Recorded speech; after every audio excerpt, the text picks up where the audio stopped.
Hello, Hard Times Guy here. I want to talk to you today about a place I frequented as a boy.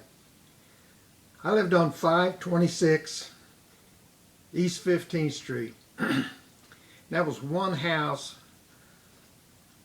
off the corner of 15th and F Street.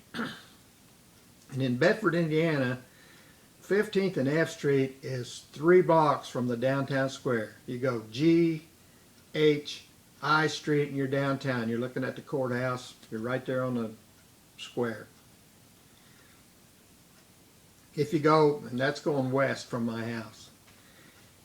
If you go east from my house, you go F, E, and 15th's a dead end. It doesn't get to D Street. There is no D Street once you cross 16th going north. So at the corner of E Street and 15th Street was a woods. It's still a woods today. Now they timbered it a few years ago and it's not dense and tall like it once was, but it's still a woods there. And about a block and a half into that woods was the tomb of Winthrop Foote. Winthrop Foote is a major player in the history of Lawrence County and of Bedford, Indiana, and of the stone industry. Any books that you get on Lawrence County history will include reference to Winthrop Foote. He was one of the earliest settlers and entrepreneurs, and he was also a doctor in Lawrence County history. And a block and a half into this woods is where he was buried. Today, and you're going to see it a little bit later in this video, there is a road that goes off 15th Street down into the holler, and they've got the city has a sign down there announcing that Foote's tomb is out there in the woods just a little piece, and there's a wide trail that goes up through there that you can follow to Foote's tomb. They kind of promoted it as a local attraction. When I was a boy, there was nothing like that. I assumed that adults knew about Winthrop Foote and his history, but as a boy, all I knew about it was there was a tomb about a block and a half or 2 blocks into that woods, and it had a big wall around it, and it made a great fort, or it made a great castle, or it made a great anything for a young boy's imagination. And my parents allowed me to go that 1 block and get into that woods and go to Foote's tomb. In fact, Mom would pack peanut butter and jelly sandwich or some crackers, and we had a Boy Scout canteen that we'd put water in or Kool-Aid. And my brother, who was 2 years younger than me, and a couple of boys down on the corner of 16th named Tom and Jack, we would go on excursions to Foote's tomb, and we did that just like it was our own private playground during the summer for several years while we were youngsters. I'd say from the time we were 8, 9, 10 years old until we kind of outgrew playing that kind of thing, we would go on excursions to Foote's tomb. Now, what our parents didn't know was when we went into that woods on the corner, that was a gateway for us to go, oh my, practically anywhere we wanted to go. Because right there, and it's still like that today as far as this goes, when you go into that woods, you can go a long way from 15th and E Street, east or north, without crossing another road. You can go, if you're going north, you can go clear to where, and never get on the road, just go through fields and woods and come out behind the WBIW radio station, which is on Highway 58 northeast of Bedford. You could come out into a field behind that and see that big tower there. We didn't know what it was when we were kids. We thought it was some kind of a space station or something. We called it the Big Tower. You could go through there and get on the railroad tracks. There was a spur that came through town and ended up at what used to be the Blue Hole Mill. And then just a little bit north of that, there was the main line of the Milwaukee Road that went, I don't know where it went. It went out of town and places east of here. But you could get on that railroad track and go east until you were inside of the East 50 drive-in, which is probably a mile and a half out there on Highway 50, is where that drive-in theater was when I was a kid. So we had access to all of that, and you could even get on those railroad tracks and come back the Blue Hole mill spur and come back towards town and get up there about where between where F and G Street would have come down into that area if F and G Street did that. They didn't. And there was a quarry hole there called the Blue Hole Quarry Hole. It was the hole that was created by the stone company that ran the Blue Hole Mill. And we frequented all those places. I shudder to think what my mom would have thought if she'd have really known what we were doing and where we were sometimes when we went to Foote's tomb.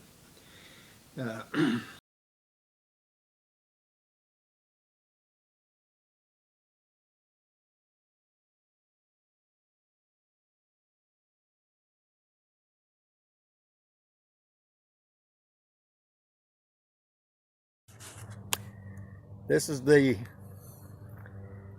public path to Foote's tomb, the east edge of Bedford, Indiana. Spring day. I believe today's the 18th of April. We're still in lockdown on the coronavirus, but take a little walk back through here. There's not a lot of people on this trail today. Not a lot of people on this trail any day, actually.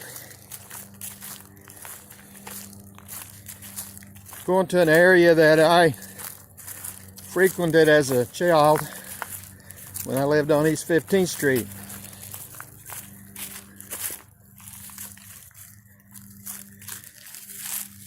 I don't know where that trail's going, really. Out into the woods there somewhere.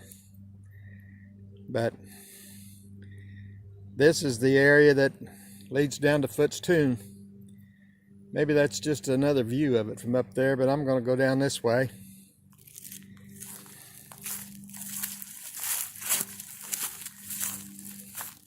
I think maybe those used to be steps.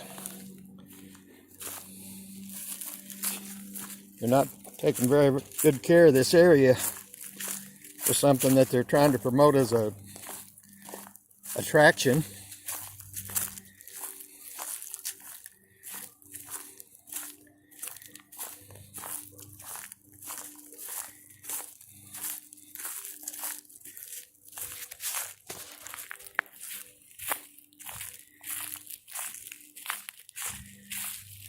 Deteriorated quite a bit since the last time I was there, but that's Foote's tomb. Part of the wall's broken down. Used to be a ball or a sphere on top of that steeple, and it's broken off. Vandalism, I suppose. A lot of water erosion too.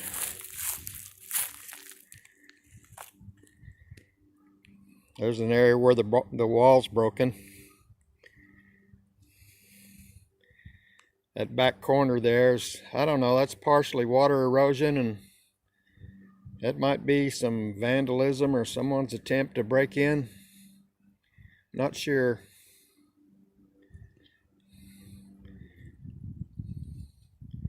That corner over there was broken into back in the late 1950s. Someone trying to steal artifacts.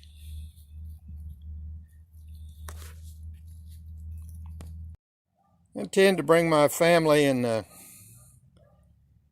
grandkids and great-grandkids here to look at this place. We had an outing planned before the coronavirus KO'd everybody's plans, but Now that I'm here today, I'm glad I came before I brought all them, because this place is not really safe anymore. It's sad that you could have something like this going on at a place that the city tries to promote as a place people should go look. That wall is starting to cave in on the inside and totally unstable. The same thing's true over there on that back wall. And right there's evidence that it can happen. It already has. So, in my estimation, the city should be barricading this place off. They must have a heck of a liability insurance policy, because they've let this place deteriorate to the point that it's unsafe.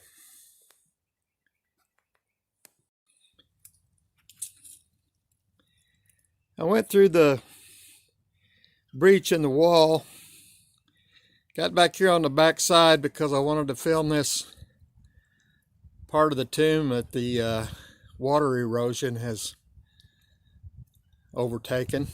It's remarkable how much power water has and what it can do. And I also wanted to get a view of the back side of the tomb, because it's got the inscription on it from Dr. Foote's brother. His name was Ziba. And I wanted to get that as well as what was around on the front side.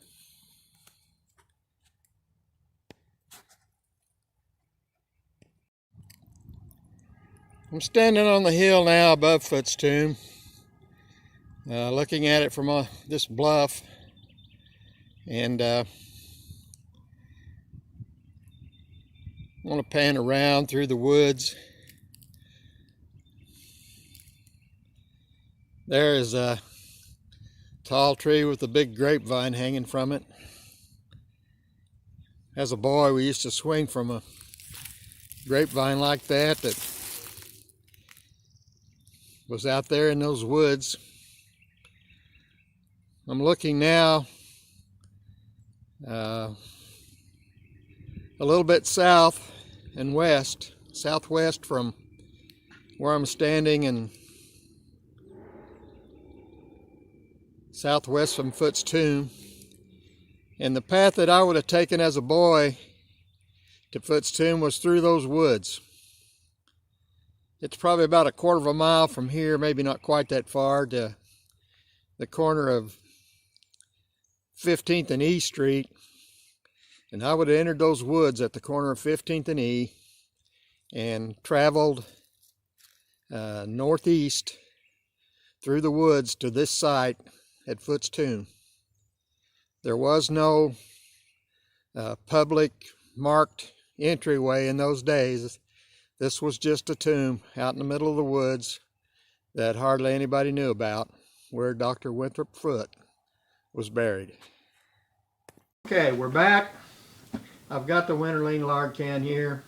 I think the other day this can appeared in a video, and I talked about the Winterlien Lard Company and the fact that at one time you could buy these cans for nothing. I went through a whole routine about how I should have bought one a long time ago, but I didn't. And I bought this one within the last month probably. And the reason I bought it is because it brings back a childhood memory to me. And that's what I'm going to talk to you about today. There was a man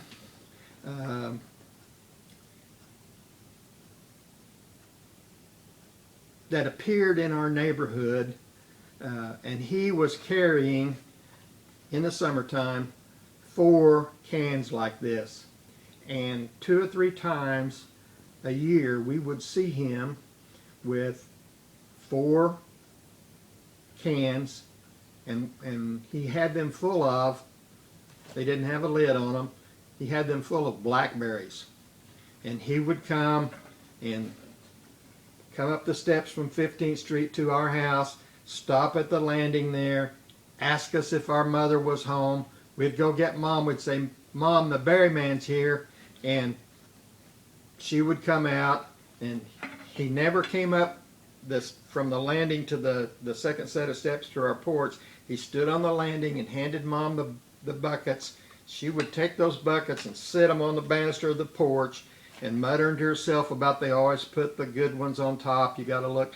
And she would look through the berries with her fingers and pick out the one that had the best berries in it. And then she would take that one and give him his others back. He always had 4 cans, but he didn't always have 4 full cans because sometimes he sold berries before he got to us. I don't know what Mom paid for the berries, but she bought berries from this man every summer. She would take his can into the kitchen. She had this big bowl that she put her berries in. She'd put it in the sink and start running water in it. She'd dump all the berries into that and let them soak in water to get the bugs and whatever out of them. She'd take his can, rinse it out, dump it, wipe it out with a dish rag, and take it back to him. And he would take the money, his cans with the berries, his empty cans, and go off down the street. In the area where Foote's tomb was, if you went from Foote's tomb north through the woods and across that rail spur that was going into the Blue Hole Mill, and in those days the old mill was still standing down there. It's gone now. If you crossed that rail spur and started up through those woods, you would come to a house in the middle of the woods. It was like a, I don't know, 5 or 6 room clapboard siding, wood framed house with the porch on the front and a built-in porch on the back. That kind of a house that you remember from like the 1920s. It was in those woods up there. There wasn't any road to it. I assume at one point in time the road went up there to it from in the mill area, and maybe even somebody that owned or operated or worked at the mill lived in the house. But that house was there in the middle of the woods, and if you continued north from that house toward the Milwaukee Spur, when you got close to where the Milwaukee Railroad tracks went through there was another house, very similar house, about the same kind of a house, and I assume there was a road that went to it at some time too, or maybe a road that came from the west along the railroad tracks into it, because it was fairly close to the railroad tracks. And that house was there. And both of these houses hadn't had anyone living in them for a long time as far as being a residence. You could see evidence that probably hobos or bums or somebody spent time there. There were lots of liquor bottles and evidence like that people were being in there part of the time.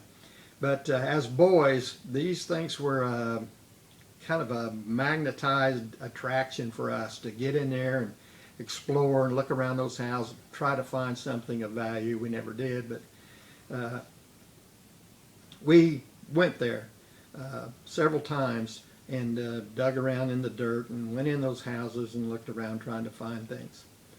Between the houses, out in the middle of a briar patch, actually there was a big briar patch between the houses, and we didn't know what was in the briar patch, but when we were going from the first house to the second house, we went around on the west side of the briar patch and up and then back to that second house. Well, we were in the woods one day, the 4 of us, my brother Kurt and Tom and Jack, the brothers from down the road. We were in the woods and we were going from the first house to the second house, and we noticed something we hadn't noticed before. Maybe it was there, maybe it wasn't. But into the briar patch was a rather wide path. If you saw a path like that nowadays, you'd think maybe a deer had made it, because but back in those days there weren't any deer in southern Indiana except on the Crane Naval Ammunition Depot, maybe over around Atterbury. Around here you didn't see deer like you do today.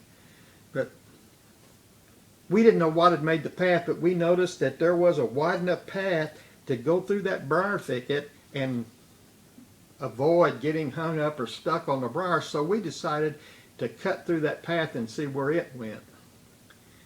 And we got about halfway through there and we came upon a clearing in the middle of the briar patch, and a mound in the earth there, and I think we all recognized it for what it was. It was a root cellar.